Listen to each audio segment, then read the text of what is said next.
Pueden tomar su lugar, hermanos. Vamos a estar en Ezequiel y en particular vamos a estar en el capítulo 6. Si tienen a bien, Ezequiel capítulo 6.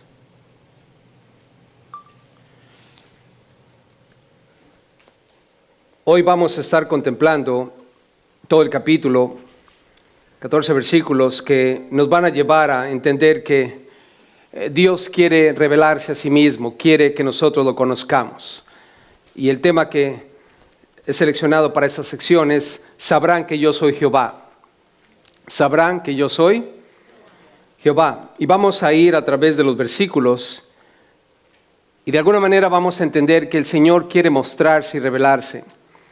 Lamentablemente Dios no siempre se va a revelar de una manera dulce, atractiva, llena de gracia y compasión como nosotros normalmente esperamos.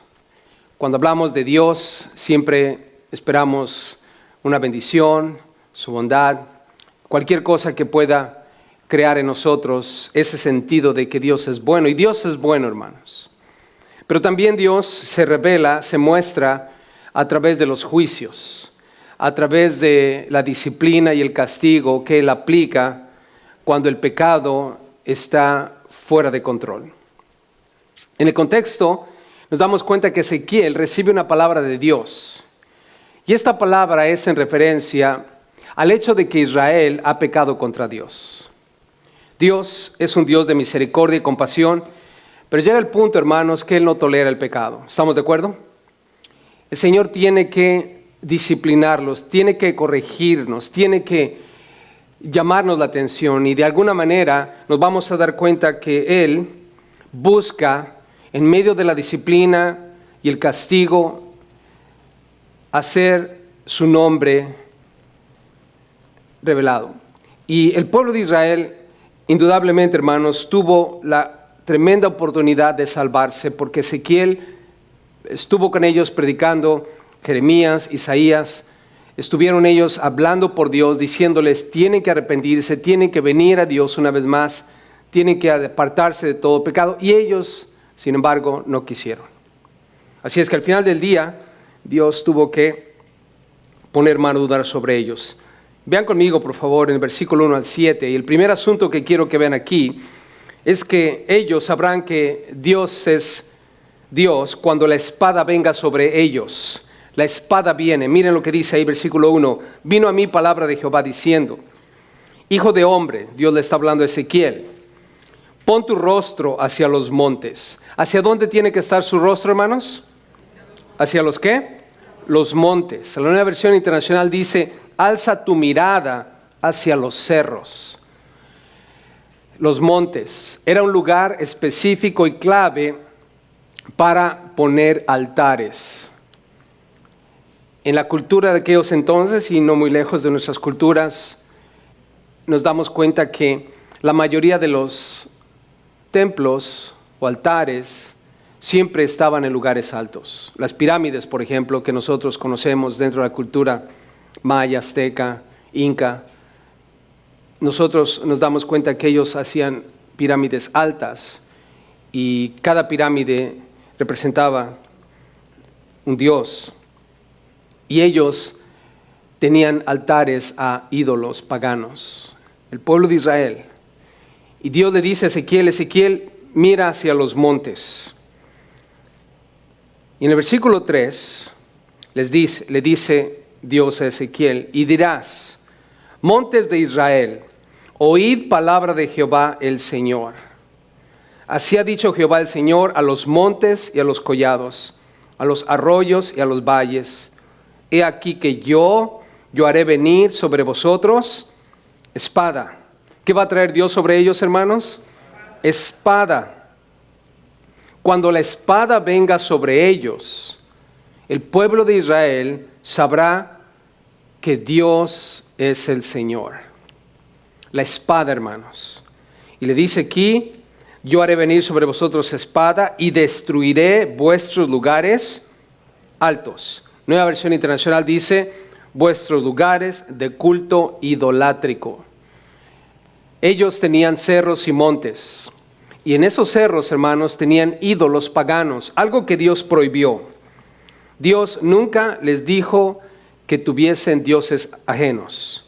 Al contrario, en los 10 mandamientos nos damos cuenta que Dios prohibió que ellos tuvieran dioses ajenos. No podemos hacernos imágenes, no podemos adorar, aún en lugares altos, mucho menos en lugares altos. La Biblia, cuando tú lees los Salmos, te das cuenta que hay una palabra en particular que se usa para Dios, y es el Altísimo. ¿Alguna vez han escuchado esa palabra? El Altísimo. Y es porque Dios es descrito de una manera elevada, grande. Él es alto. Y cuando el pueblo de Israel ponía ídolos en lugares altos, era una afrenta al Altísimo. Y la Biblia habla acerca de la fornicación. Vayan conmigo a Jeremías capítulo 3, por favor. Cuando estudiamos el libro de Ezequiel, escuchamos una palabra interesante que quisiera recordar con ustedes. Jeremías capítulo 3, por favor, unas vueltas a sus hojas, hacia su derecha, y se van a dar cuenta que Dios habla acerca de la fornicación espiritual que podemos nosotros practicar si no tenemos cuidado. Jeremías capítulo 3, versículo 6 dice: me dijo Jehová en días del rey Josías, ¿has visto lo que ha hecho la rebelde Israel? ¿Cómo le llama Dios a Israel? Rebelde. La rebelde. Ella se va sobre todo monte alto. ¿A dónde se va? A los montes altos. Y debajo de todo árbol frondoso. ¿Y qué hace la rebelde Israel? ¿Qué hace? Y ahí fornica. Ahora, cuando dice la rebelde Israel, no está hablando de una persona, está hablando de la nación de Israel. Y Dios está diciendo que el cometer o el hacer idolatría es lo mismo que fornicar. ¿Por qué? Porque Dios se describe a sí mismo como el esposo de Israel. Y Dios quiere que Israel solo tenga una relación, y es la relación con Él. Solo hay un Dios, hermanos. ¿Estamos de acuerdo? No podemos tener dioses ajenos. Y cada vez que el pueblo de Israel iba a los lugares altos, es como si estuvieran cometiendo adulterio delante de Dios, en el sentido espiritual. Vean ahí el versículo 3 en Jeremías 3. Reconoce pues tu maldad, porque contra Jehová tu Dios has prevaricado y fornicaste con los extraños debajo de todo árbol frondoso, y no oíste mi voz, dice Jehová. Así es que la palabra fornicación en este caso, hermanos, tiene que ver con la idolatría. Y Dios va a castigar al pueblo de Israel por su idolatría. Ojo aquí. ¿Por qué muchos de nuestros países latinoamericanos están en tremendas dificultades?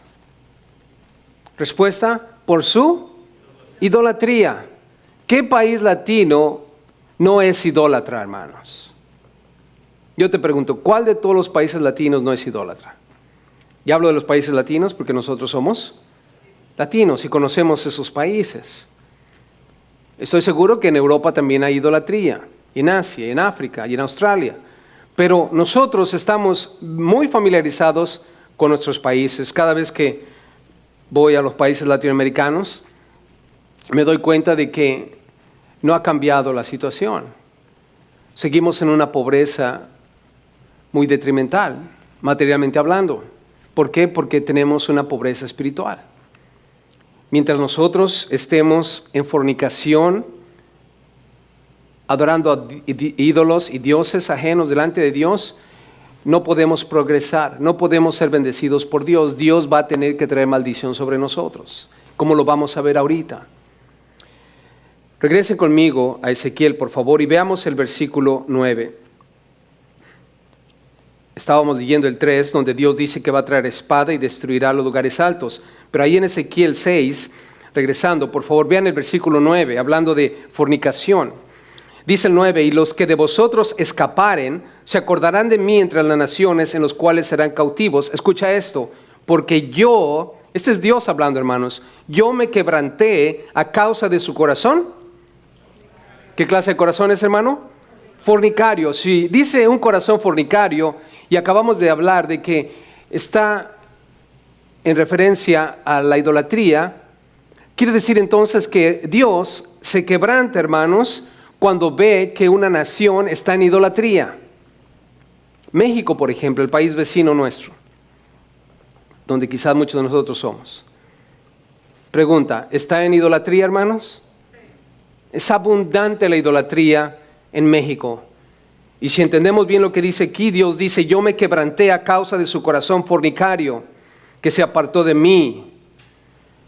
Estoy seguro, hermanos, que Dios está quebrantado cuando ve a los mexicanos en fornicación. Esto es idolatría delante de Dios.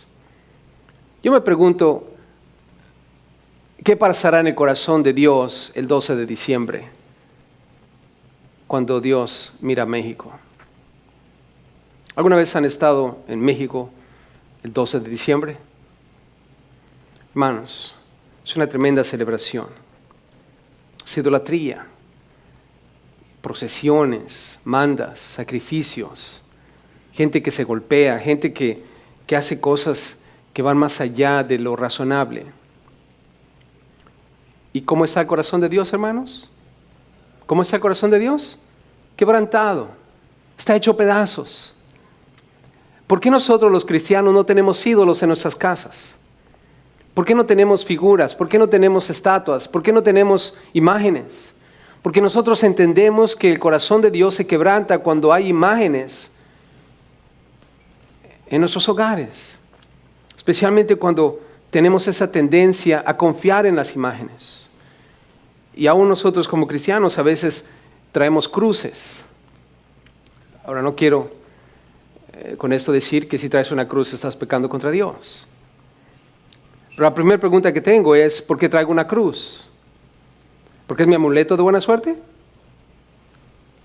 ¿O porque al tener esa cruz me siento seguro con Dios? Tenemos que tener cuidado, ¿qué es lo que nosotros valoramos y en qué hemos puesto nuestra confianza? Y hermanos, Cristo murió en una cruz, es verdad. Pero yo te pregunto, hermanos, ¿la cruz para nosotros es un objeto de adoración? No, la persona nuestra que adoramos es Cristo Jesús, el que murió en la cruz, hermanos.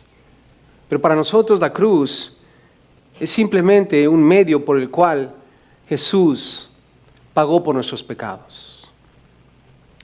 Si hubiera muerto en una silla eléctrica, imagínense qué es lo que trajéramos los cristianos ahora. Sillas eléctricas. Imagínate en tu carro retrovisor, en lugar de una cruz, ¿qué estaría colgando ahí? Una silla eléctrica. ¿Qué tal si Jesús hubiese sido ahorcado? ¿Qué traeríamos aquí? ¿Una soga? ¿Me entiende lo que estoy tratando de decirle, hermanos? Estas cosas no tienen sentido para nosotros cuando hablamos de la adoración al Altísimo, a nuestro Señor. Y entendemos, y por eso es que tratamos de vivir nuestra vida adorando a una sola persona. Como hemos cantado, hay una sola persona que es nuestro universo y es Cristo Jesús, es el Señor. Y Dios está completamente quebrantado. Y nota aquí en el versículo 9, terminando ese versículo, analizando lo que dice, y a causa de sus ojos que fornicaron tras sus ídolos y se avergonzaron de sí mismos a causa de los males que hicieron en todas sus abominaciones. Es abominación delante de Dios cuando el pueblo, cuando una persona se entrega a la idolatría. Debemos tener cuidado con esas cosas, hermanos. Para colmo, durante los días de Israel, muchas de las religiones paganas, muchos de los ídolos tenían que ver también con la inmoralidad sexual. Pablo, durante sus días en Corinto, tuvo que enfrentar templos que estaban dedicados a la prostitución espiritual. Los sacerdotes tenían prostitutas que salían a la ciudad y eran parte del templo, de la adoración pagana. Y todo eso el Señor lo muestra como abominación. Ahora, vean conmigo en el versículo 4. El Señor dice, ustedes sabrán que yo soy Jehová cuando la espada venga sobre vosotros. Voy a destruir sus lugares de idolatría, en los lugares altos, en los collados. Pero observa el versículo 4 y 6. Vuestros altares serán asolados y vuestras imágenes del sol serán quebradas. Y haré que caigan vuestros muertos delante de vuestros ídolos. Nota, vuestros muertos caerán delante de vuestros ídolos. Familia, la paga del pecado es muerte. La paga del pecado es muerte. Dios habló con Israel. Si tú lees el libro de Deuteronomio, cuando Él da los estatutos y los mandamientos, Dios les dijo, cuando entres a la tierra que Jehová tu Dios te ha dado, vas a destruir todos los lugares altos, vas a destruir los dioses, sus altares, las esculturas, vas a raer de la tierra cualquier indicio de idolatría. Dios estrictamente prohibió todas esas cosas, hermanos. Y sin embargo, en este momento, leyendo lo que está diciendo Ezequiel aquí, nos damos cuenta que Israel, la rebelde Israel, está en pecado delante de Dios y Dios va a tomar cartas en el asunto, hermanos. Ellos han tomado a la ligera los mandamientos de Dios. Y quiero hacer un paréntesis aquí, familia. Nosotros tenemos la Biblia en nuestras manos. ¿Cuántos de ustedes están de acuerdo conmigo que esa es la palabra de Dios? Esa es la voluntad de Dios para nuestra vida. Eso es lo que Dios quiere para ti y para mí. Esto es lo que es verdad. Lo único que tiene peso en la vida cuando hablamos de estándares, conductas y maneras de vivir, hermanos. Esto es. Y recuerden una cosa. Nosotros fuimos creados por Dios. Y nosotros vamos a ser juzgados por Dios. Y vamos a ser juzgados de acuerdo a su palabra. Vamos a ser juzgados de acuerdo a sus decretos. Israel lo escuchó. Israel va en este momento, hermanos, a vivir el juicio de Dios sobre sus vidas por haber desobedecido la palabra de Dios. Ellos se van a dar cuenta de quién es Dios. Así es que, familia, esta es una llamada de atención para nosotros. Seamos no solo oidores, sino hacedores de la palabra de Dios. Porque nosotros, como cristianos, somos responsables de lo que leemos en la palabra de Dios. Y aún, si no lo hemos leído, el hecho de que somos y profesamos ser cristianos, eso automáticamente, hermano, nos hace responsables de leer la palabra de Dios. No estamos exentos. Es verdad que vivimos bajo la gracia de Dios, pero eso no quiere decir, hermanos, que somos gente sin ley, gente sin someterse a Dios. Observen el versículo 6. Dice el versículo ahí, donde quiera que habitéis serán desiertas las ciudades y los lugares altos serán asolados. Nota, serán asolados. Esos lugares de adoración van a quedar desérticos, para que sean asolados y se hagan desiertos vuestros altares. Escucha esto. Y vuestros ídolos serán quebrados y acabarán. Vuestras imágenes del sol serán destruidas y vuestras obras serán deshechas. Dios, hermanos, no solo va a destruir los lugares altos, va a destruir a sus ídolos también. Hablando de destrucción, aquí dice, vuestros ídolos serán quebrados y acabarán. Recuerdo cuando estábamos nosotros en el grupo de jóvenes, en mis años de juventud, cuando era adolescente. En esa época nosotros teníamos una adicción al rock pesado, heavy metal, Led Zeppelin, Black Sabbath, Deep Purple, Kiss, todos esos grupos que en ese entonces estaban surgiendo, hermanos. Y nosotros estábamos adolescentes y era lo que la corriente en ese entonces estaba escuchando. Y nosotros éramos cristianos, nosotros éramos hijos de familias cristianas y sin embargo nosotros escuchábamos esa música. Teníamos LPs, 45 de ese tipo de música. Lo escuchábamos en la casa. Estaba en inglés, nosotros ¿qué íbamos a saber? Lo que nos gustaba era el ritmo y nos gustaba el hecho de que era lo que todo mundo estaba haciendo. Pero de pronto nos empezamos a dar cuenta de algo interesante, que esa música, hermanos, era satánica. Cosas empezaron a pasar entre nosotros.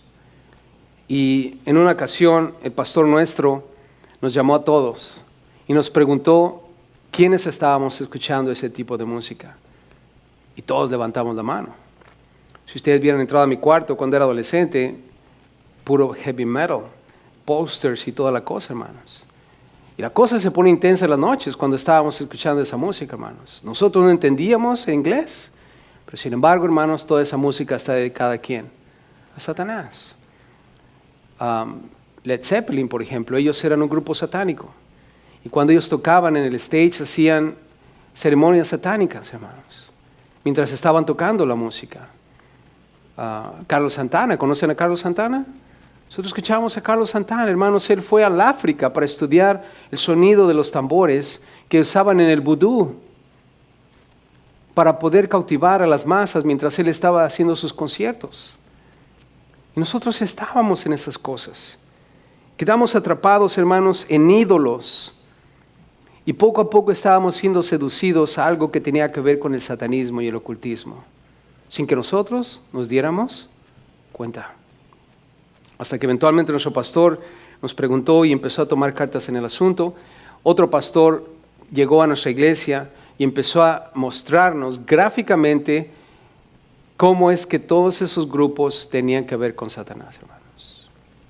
Y entonces llegó el día en que tuvimos que hacer lo que todos tenemos que hacer con los ídolos: quebrarlos, acabarlos y dejar esos altares completamente desolados.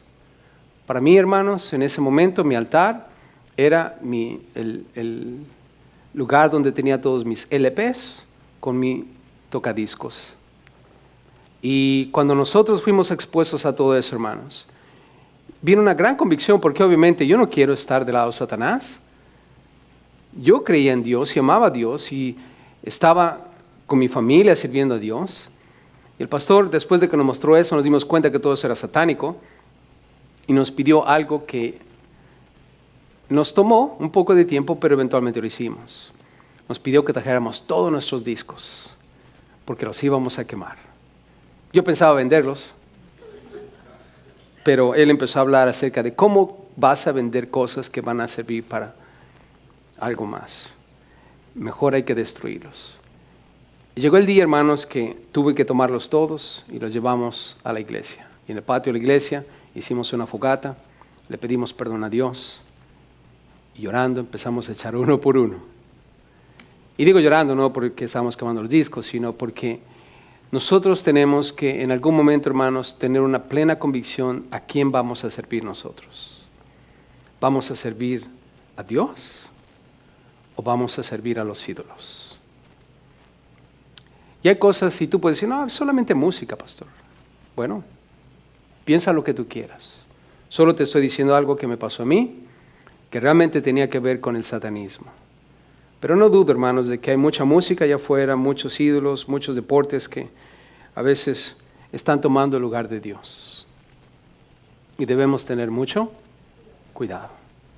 Si hemos llegado a algún punto en donde hemos levantado altares, donde estamos realmente provocando a nuestro Dios, teniendo dioses ajenos, tenemos que arrepentirnos, hermanos, porque Dios nos va a juzgar por esas cosas. Amén. Dios nos va a juzgar. Vean lo que dice el versículo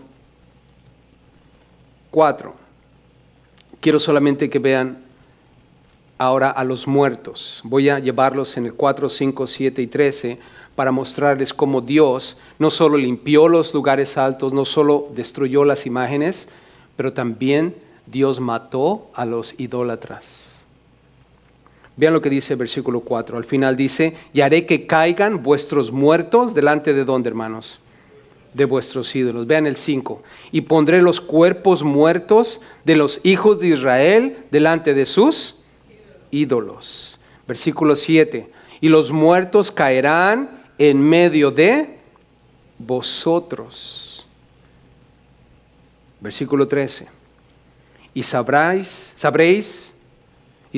que yo soy Jehová. Escucha esto, cuando sus muertos estén en medio de sus ídolos, escucha esto, en medio de sus ídolos, en derredor de sus altares, sobre todo collado alto, en todas las cumbres de los montes, debajo de todo árbol frondoso y debajo de toda encina espesa, lugares donde ofrecieron incienso a todos sus ídolos. Si te das cuenta, hermanos, Dios va a entrar en todos los rincones, en cualquier lugar donde tú puedas tener un ídolo.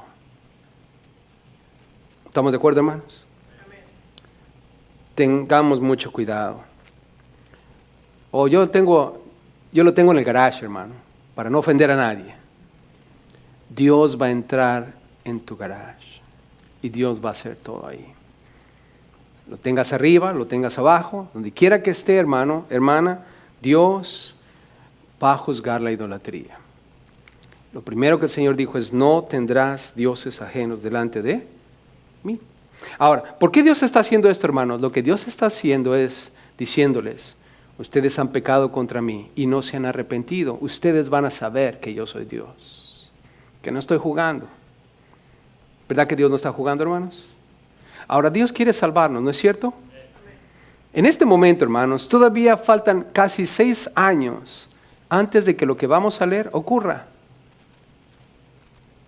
Dios nunca va a traer juicio, castigo o disciplina sobre nadie sin antes haberle dado la oportunidad de que se arrepienta. Esa es la hermosura de Dios, hermanos. ¿Cuántos años pasaron antes de que Dios cerrara la puerta del arca? ¿Cuántos? 120. ¿Tiempo suficiente, hermanos? Casi toda una generación. Así es que no estamos hablando de un Dios despiadado y cruel, sino un Dios que está en serio. Es un Dios que busca un corazón comprometido y en serio. Lo que Dios desea de ti y de mí. No un corazón dividido, un corazón serio. Así es que el Señor dice: sabrás que yo soy Jehová. Vean el versículo 7, por favor. Vamos a notar algo interesante aquí. Versículo 7 dice al final: y sabréis que yo soy ¿qué? Jehová. Sabréis que yo soy Jehová. Vean el versículo 10. Y sabrán que yo soy Jehová. Vean el versículo 13. Y sabréis que yo soy Jehová. Vean el versículo 14 al final. Y conocerán que yo soy Jehová. Hermanos, Dios se quiere revelar al ser humano. Dios les está hablando a través de Ezequiel. Ezequiel, ve y diles lo que va a pasar. Y si no te hacen caso, no te preocupes. Yo voy a destruir todos los lugares altos, todos sus ídolos, y todos los idólatras van a quedar muertos. Y va a ser en público, porque dice que van a quedar muertos donde quiera que hayan estado adorando sus ídolos. Ahora, vean conmigo en el versículo 8 al 10. Más, dice el Señor, y esa es la hermosura de las promesas de Dios, hermanos. Vamos a conocer que Dios también cumple sus promesas. Dios es un Dios serio, hermano, que está buscando un corazón comprometido, y debemos saber eso de Dios. Pero nota aquí lo que dice el 8. Mas dejaré un resto, o un remanente, o un grupo que va a sobrevivir, de modo que tengáis entre las naciones algunos que escapen de la espada cuando seáis esparcidos por las tierras. Dios va a dejar un remanente, hermanos. ¿Por qué? Porque Él lo prometió, que Israel iba a subsistir hasta el final. Vean el versículo 9. Y los que de vosotros escaparen, ¿qué va a pasar con ellos? ¿Cuál es el fin de ese remanente, hermanos? ¿Qué dice el 9? Se acordarán de mí. ¿Están conmigo? Y los que de vosotros escaparen, versículo 9, se acordarán de mí entre las naciones en las cuales serán cautivos, porque yo me quebranté a causa de su corazón fornicario que se apartó de mí. Pero sin embargo, yo voy a dejar a un grupo de ustedes, y ese grupo se acordará de mí. El propósito más grande de Dios, hermanos, es de que nos convirtamos a Él. Y en el caso de Israel, Él prometió que Israel iba a vivir como nación hasta el final de los tiempos. Es verdad que Él va a matar, Dios aquí en este momento, hermanos, va a matar a miles de personas. De hecho, cuando Babilonia entró a Jerusalén, casi 1 millón de personas murieron ahí. Muchas personas, hermanos. Y a través de los años, en la historia del pueblo de Israel, miles y miles de personas han muerto a causa de que Dios los ha juzgado, porque han sido rebeldes. Y no se hable de las otras naciones, naciones que hoy no existen más. Dios usó a Babilonia para castigar a Israel. Pregunta, ¿existe Babilonia hoy, hermanos? ¿Dónde está Babilonia? No existe más. Los romanos en la historia surgieron y tuvieron su papel dentro del plan de Dios. Fueron el imperio que vivió durante los días de nuestro Señor Jesús, quienes llevaron a cabo la ejecución de Cristo en la cruz. Pero te pregunto, ¿dónde está Roma hoy? ¿Dónde están los romanos ahora? Todos fueron juzgados por Dios. La mayoría de los emperadores romanos eran homosexuales. Y el imperio romano, hermanos, cometió atrocidades y abominaciones en contra de Dios.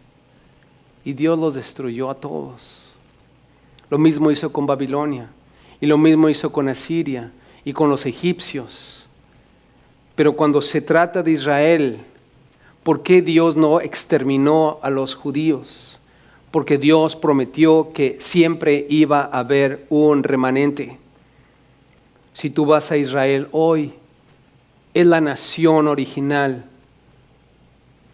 que ha existido desde la época de todos esos imperios que te acabo de mencionar. Y seguirán existiendo. ¿Por qué, hermanos? Porque Dios lo prometió. Y sabrán que yo soy Jehová, dice el Señor en esta sección. Y esto debemos saber de Dios, que la idolatría quebranta su corazón. Él busca gente que esté comprometida. No quiere solo oidores, sino hacedores.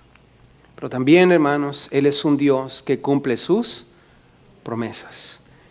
Y pongo esto en tus manos. Dios prometió que nos iba a raptar antes de la tribulación. ¿Acaso no, hermanos? ¿Viene la tribulación, sí o sí? ¿El anticristo va a surgir? Sí. ¿Pero qué va a pasar con nosotros? Nos vamos a ir, hermanos. Vamos a ser raptados. Vamos a ser librados de lo que viene. ¿Por qué? Porque Dios lo prometió. Dios lo prometió. Así es que, versículo 10 dice ahí, y sabrán que yo soy Jehová, no en vano dije que les había de hacer este mal. Escucha, no es en vano que yo haga este mal. Dios va a traer un mal sobre ellos. Y es importante que lo entendamos. Dios es bueno, pero también Dios en su ira puede traer azotes a la persona, a la sociedad, a las naciones. Vean aquí en el versículo 11 y 12 conmigo. La tierra de ellos fue azotada por Dios, y la razón es el enojo del Señor. Vean lo que dice ahí el 11 y 12. Así ha dicho Jehová el Señor. ¿Quién está hablando aquí? Jehová. Palmotea con tus manos y golpea con tu pie y di, ay, por todas las grandes abominaciones de la casa de Israel. Esa es la razón del por qué Dios los va a azotar duro, hermanos, por las grandes abominaciones. En otras palabras, la idolatría que estaban haciendo. Porque con espada y con hambre y con pestilencia caerán. 3 cosas aquí, hermanos. Espada, hambre y pestilencia. Escucha el versículo 12. El que esté lejos morirá ¿de qué? Pestilencia. La pregunta es, ¿lejos de dónde? Lejos de Jerusalén. En lo que leímos en Jeremías, Y lo que Ezequiel describió en los primeros capítulos, Jerusalén, hermanos, va a ser tomada por los babilonios. Y van a quemar la ciudad. Y Dios le está diciendo aquí a Ezequiel, mira, los que no estén en Jerusalén, cuando todo esto que viene ocurra, los que estén lejos, morirán de pestilencia, una peste. Ahora nosotros sabemos que las pestes pueden viajar, ¿no es cierto? Cuando viajas a otros países, siempre se te recomienda que te vacunes, principalmente en contra de cualquier enfermedad que haya en el país a donde tú vas. En una ocasión estuve en Perú, en el Amazonas, y era una convención de pastores. Y les he compartido esto antes. Había un pastor allí que estaba temblando demasiado y estaba todo amarillo y pálido. Y yo le pregunté a uno de los que estaban ahí, ¿qué le pasa? ¿Le dan ataques o...? Y me dijo, no, tiene malaria. Y cuando me dijo que tenía malaria, hermanos, híjoles, yo me quería regresar, pero corriendo. La razón, en ese lugar, hermanos, había un montón de mosquitos. Todos los días, durante esa semana que estuvimos ahí, estuve batallando con los mosquitos. Y los primeros días no le puse mucha atención porque, bueno, son mosquitos, pero cuando me di cuenta que ese hombre tenía malaria, hermano, cada vez que veo un mosquito, hermano, corría, huía, trataba de exterminarlo y si uno me llegaba a picar, me hincaba rápidamente, Señor, por favor, ten misericordia de mí.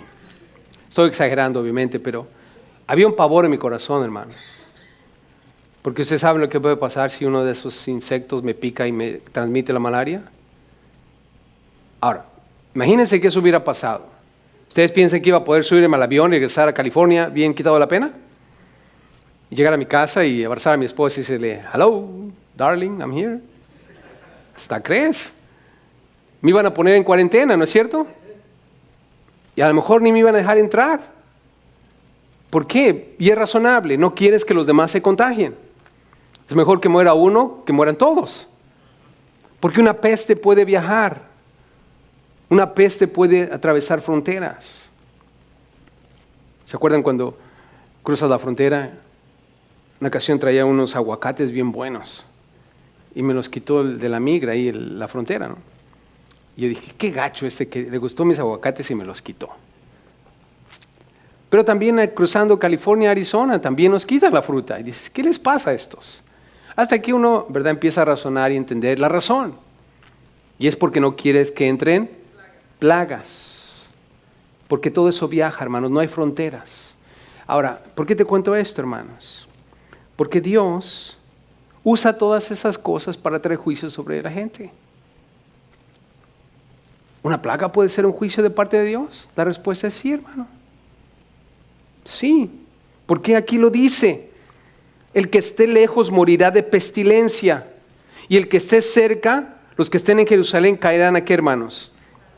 Espada, van a morir bajo la espada de los caldeos, los de Babilonia.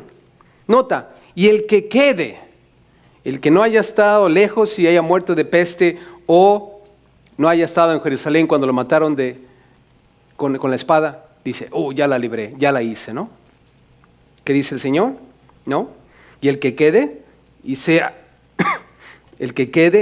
asediado, morirá ¿de qué, hermanos? De hambre. ¿Se acuerdan cuando leímos que ellos se comieron a sus propios hijos y los hijos se comieron a sus padres? ¿Hubo canibalismo entre ellos? Hermanos, eso es hambre en extremo. Y lo hicieron. Dice el Señor, escucha versículo 12, así cumpliré en ellos mi ¿qué? ¿Mi qué? Mi enojo. Dios está diciendo, de esta manera yo voy a cumplir en ellos mi enojo. En otras palabras, hermanos, lo que nosotros necesitamos saber de Dios es de que Él mismo azota, golpea, castiga a aquellos que se obstinan en pecar contra Él. ¿Por qué? Porque eso es justo, hermanos. La justicia de Dios demanda que paguemos por los pecados cometidos. Cuando hablamos de la paga del pecado es muerte, hermanos. Cristo murió en la cruz por nuestros pecados. ¿Por qué? Porque el precio del pecado es muerte. Entonces, para yo poder librarme de mi pecado, debe haber muerte. Por eso Jesús murió, porque es lo que está declarado por Dios mismo. La paga del pecado es muerte. Ahora, en el caso nuestro, hermanos, qué bueno que hemos decidido darle la espalda al pecado y acercarnos a Dios. Porque al hacer eso, nosotros estamos echando mano de algo que Dios hizo por nosotros, y es enviar a Cristo para que Él muriera por nuestros pecados. Y Él murió por nosotros, y entonces mis pecados están perdonados, quitados. No hay más que preocuparse. Pero cuando yo decidimos quedarnos en nuestro pecado, entonces vamos a tener que enfrentar el enojo de Dios. La ira de Dios viene sobre los hijos ¿de qué? Desobediencia. ¿Estamos claros en eso, hermanos? Está sentado aquí conmigo, gloria a Dios. Pero si estamos viviendo en pecado, no importa si estás cerca o si estás lejos o hayas quedado. La paga del pecado es muerte. Dios va a juzgar. Por eso siempre, cuando hay un pasaje que nos recuerda acerca de nuestra fe, necesitamos siempre examinarnos, como dice la Escritura. ¿Realmente creemos en Cristo Jesús? ¿Somos verdaderos creyentes? Si la respuesta es sí, qué bueno, gloria a Dios. Estás donde debes estar.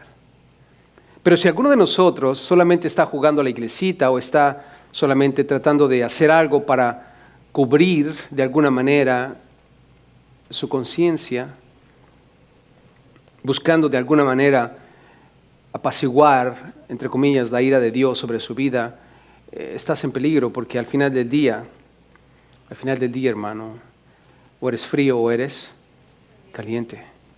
Nadie puede salvarse por sí mismo. Es solamente a través de Cristo Jesús. Estés lejos, estés cerca, hayas quedado, sea como sea, tu vida va a ser juzgada por Dios. Y si Cristo está en ti, la tienes hecha. Amén. ¿Por qué? Porque si Cristo está en ti, Él es tu justicia. Él es tu paz, Él es tu perdón, Él es todo lo que tú necesitas para entrar al reino de los cielos. Así es que vean el versículo 13. Les dice el Señor: y sabréis que yo soy Jehová, cuando sus muertos estén en medio de sus ídolos, en derredor de sus altares, sobre todo collado alto, en todas las cumbres de los montes, debajo de todo árbol frondoso y debajo de toda encina espesa, lugares donde ofrecieron incienso a todos sus ídolos. Y extenderé mi mano, dice el Señor, contra ellos, y donde quiera que habiten, escucha esto, donde quiera que habiten, haré la tierra más asolada y devastada que el desierto hacia Diblat. Y conocerán que yo soy Jehová. Cuando Adán y Eva pecaron, ¿qué es lo que Dios hizo? Maldijo la tierra. ¿Qué es lo que Dios está haciendo aquí? Está maldiciendo la tierra donde ellos habitan. ¿Saben que la tierra de Israel estuvo casi por 2500 años desolada? Era un desierto, hermanos. Un absoluto desierto. Pero en 1948, hermanos, la nación de Israel volvió a nacer. Fue declarado en las Naciones Unidas que ellos iban a ser una nación otra vez. Antes de ese año, hermanos, miles de años atrás, esa tierra era un desierto. Ni los ingleses la querían, ni los árabes la querían, nadie la quería, hermanos, porque era un desierto. Pero si tú vas hoy a Israel, es un paraíso, hermanos. Me encantaría vivir en Israel. Es verde, fructífera, ciudades gloriosas, hermanos. ¿Por qué? Porque Dios volvió a resucitar a la nación. Porque Dios lo prometió. Pero por un buen tiempo, hermanos, estuvieron en la ruina. ¿Razón? Su pecado. ¿Por qué en el futuro nosotros vamos a ver países en ruinas? Por su pecado. ¿Por qué esta nación, hermanos, es próspera? ¿Por qué esta nación es única? Porque sabemos fue fundada originalmente bajo principios estándares cristianos. Y Dios honra a quien lo honra. Pero vean a nuestra nación, hermanos. Poco a poco se está decayendo. ¿Verdad que sí? ¿Saben que California está en muchos estragos económicos? Y observa California, hermanos. ¿Acaso no es un estado glorioso? Yo no sé si has estado en otros estados. Pero cada vez que regreso a California, digo, gloria a Dios por California. La gente me dice, ¿cómo vives en California si está todo bien caro? ¿Por qué no te vas a Texas? Y les digo, ¿alguna vez has estado en Texas? ¿Por qué no te vas a Washington? ¿Alguna vez has estado en Washington? Yo sí. Y no me voy a Washington a menos que me paguen. Es un estado glorioso, hermanos. Y sin embargo, es uno de los estados más seculares de nuestra nación. ¿Ustedes piensan que la prosperidad que tenemos va a durar mucho si seguimos así? La respuesta es no. Hermanos, le pasó a Israel, nos puede pasar a nosotros. México, temblores de gran magnitud, hermanos. Casas se caen, edificios, gente muere por miles. Haití también en una ocasión. México es un país muy idólatra, hermanos. Dios usó pestes, espada, hambre. Haití, un país, hermanos, muy adoradora al vudú y todas esas cosas, santería. ¿Tú esperas que va a progresar, hermano? No. Van a venir pestes, van a venir juicios de parte de Dios. Y todo es para que nosotros sepamos que Dios es el Señor. Amén. Así es que, familia, los dejo con esto. Esa es la lección para hoy. Y sabrán que yo soy Jehová. ¿Cuántos saben que Él es Jehová? El gran yo soy. Él es, hermanos, quien juzga. Él es quien busca corazones comprometidos, fieles. Él es quien guarda promesas, hermanos. Pero Él es también que juzga y castiga con azote a aquellos que obstinadamente permanecen en su pecado. Así es que, si quieres ver a tu alrededor prosperidad, fruto, bendiciones, trata de vivir una vida apartada de todo pecado. Amén. No va a ser fácil, porque recuerda, esta tierra ya está maldecida por el pecado que hay en ella, pero si nosotros nos mantenemos separados de todo pecado, hermano, créemelo, las cosas van a ser mejor. Y la bendición de Dios va a estar sobre tu vida porque Él honra a quien lo honran y apoya y soporta a aquellos que están con Él. Padre bueno, gracias por tu